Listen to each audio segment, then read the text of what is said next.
Well, here we are at the start of turn 7 of Halls of Montezuma. Going through the random events.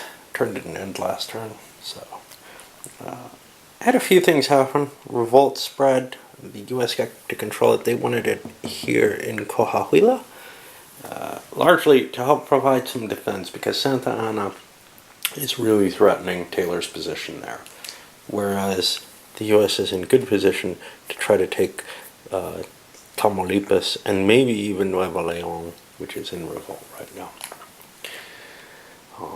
Depending on how they play that. If they got a good card, they might be able to use Scott in an invasion, but I'm kind of giving up on that because we're seeing so many troops showing up along the coast. The only place you could hit is Tuxpan, which is pretty easy, and then make a quick stab for Mexico City itself and that heartland. But by doing that, you might just be forcing Bravo to come down and prevent him. The advantage, though, is getting Scott into a position where we can use him. Right now, he's off in New Orleans, and his really awesome leadership abilities just aren't being taken advantage of at all. U.S. got an extra card off the events. We got a heat turn. Not a lot else happened here. The strategy deck has completely run out, which means it'll get reshuffled at the end of this turn, or if it's needed at some other point. Alright, guess we'll start. U.S. has to take the first turn. There was, I believe, a requirement of that. Oh, no, that was... No, the U.S. gets the initiative normal. That's just a crisis effect. Okay, onward.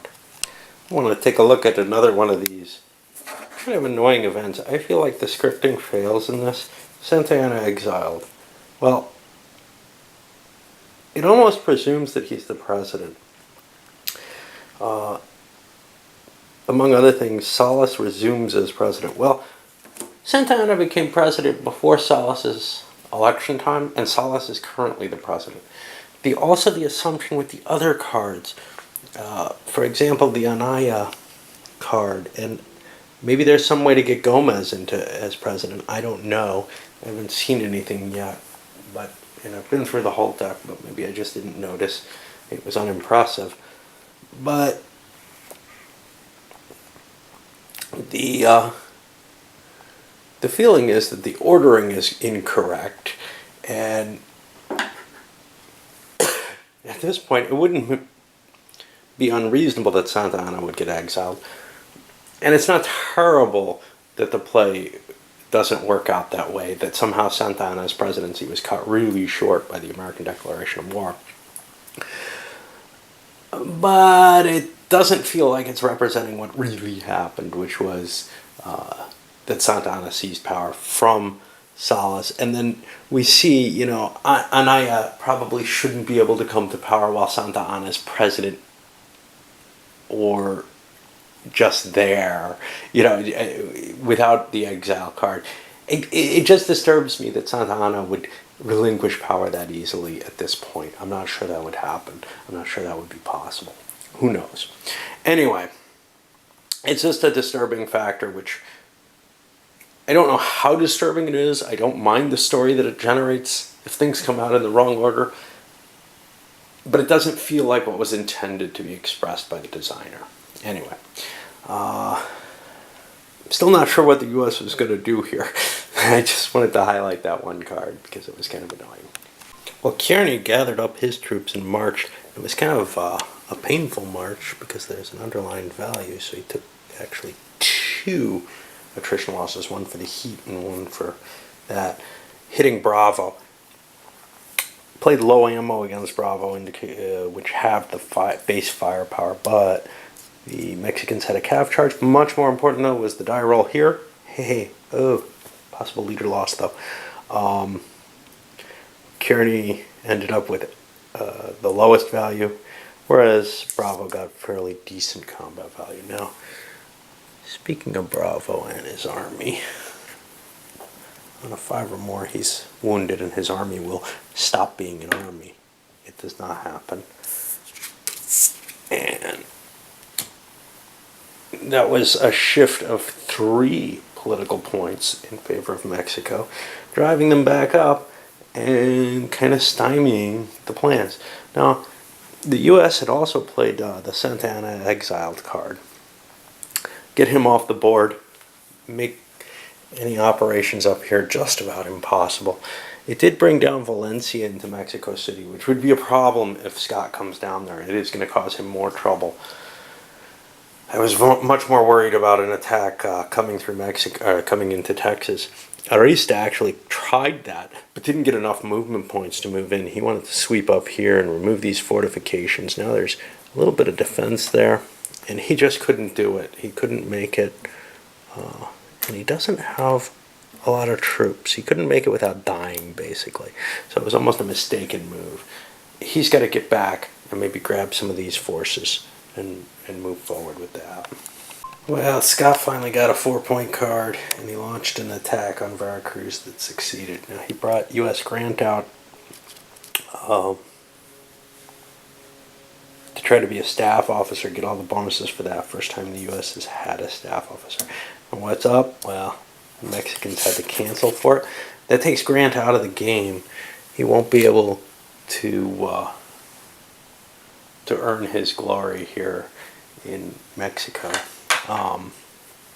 But Scott was able to seize Veracruz and now has a launching point. Unfortunately, with Valencia here and maybe additional desires to bring Bravo down, that kind of puts him in a tenuous position. I'm not sure exactly what's going to happen because, again, there was some desire to move and try to make a strike into Mexico. It's all kind of or into Texas. If the Mexicans want to go for Texas, they can't really defend Mexico City very well. Well, we'll see what happens and what turns out from it. For the Mexicans, Valencia moved over to try to rally these forces and drew some reinforcements for him. Kearney, on the other hand, charged forward, hit Bravo again. Got a really good die roll. Actually, a 6-point with the committed units difference in casualties causes the rout table. Awesome. With no effect.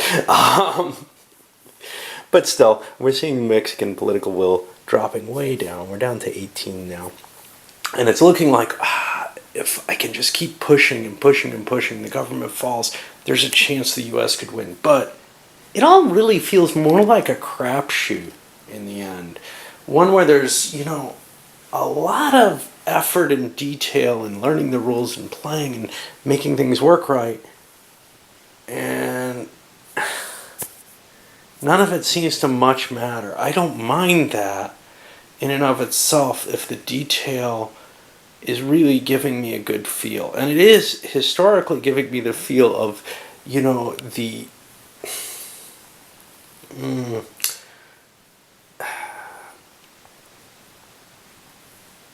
kind of futility of trying to fight this ground war without the naval side of things, without the political side of things. But so much is so randomized.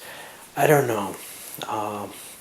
I just feel very much that I'm expending way too much for what I'm getting out of this one. Well, Arista took a slow and steady route, built himself a baggage train, and attacked and defeated Taylor. He would like to get that revolt under control before he pushes into Texas itself. That's going to be kind of troublesome, though. Actually, Bravo wasn't in supply. He got driven back by Kearney. I don't remember if I mentioned this. And then Scott built an army down in Veracruz to increase the size of what he can manipulate there. Now, we're at the end of the turn stage. This control marker that the U.S. played goes away. It's no use to them. It's isolated now. Got to check Mexican government collapse. The government's supposedly stable right now. We have a lot of states in revolt, 4. And the blockade level's at 3. So that gives me 7. And there's a city. That brings it up to 8. Okay, that's 15. The government is not stable again. which will be a +1 next turn. And what else? Active revolt spreading. Well, the Mexican gets the first call on this. There are a number of active revolts. I don't really have a good answer for any of them. Oh no, he's not. He was in supply. I thought Tamaulipas was out. I'm going to go for this and try to push it. I don't know where if it goes. Okay, so indeed it does go. And I'm going to push it here into Zacatecas. Now here's what's tricky. I gotta remember, hey, I did this and this just revolted. Now the U.S. gets to call one. The U.S. isn't too excited about any of their options, really. I guess the most interesting one is actually Durango. It's the only one I can think of that has any effect. That does not. The Mexicans will go for Chihuahuas. That does not. The Americans hit Alta California, and that does not. So now we have one more state in revolt. And it just starts to become this real problem, I guess, for the Mexicans, trying to, you know, keep their country in some kind of shape under these stresses of a war.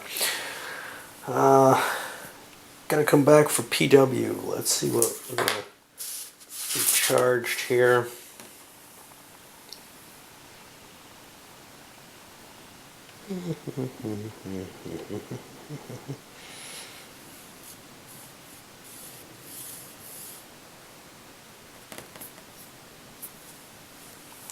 It's 2 more for the revolts. And there are no raids on the board this time. So I think the biggie here is, well, did the game end? And that's what we'll see for next turn. Next turn, it's on a 7 through 9. I'm going to roll that now because, hey, I don't want to make another video just of me rolling 1 die. Alright, the game's going to continue on turn 8. That means everything gets reshuffled and a bunch of stuff can still happen. I don't know what U.S.'s chances are. There's still a lot of political will. I don't feel like they've broken the army or anything like that. I don't feel like they really have much here, except, oh hey, something really lucky could still happen. Because there's a lot of luck at every facet of the game, and there's also key facets where there's a lot of luck, like, hey, when does the game end? 3 turns, hey, maybe, you know, maybe I can get it down below. But if it ended this turn, it was clearly a Mexican victory. All right, loading this one up.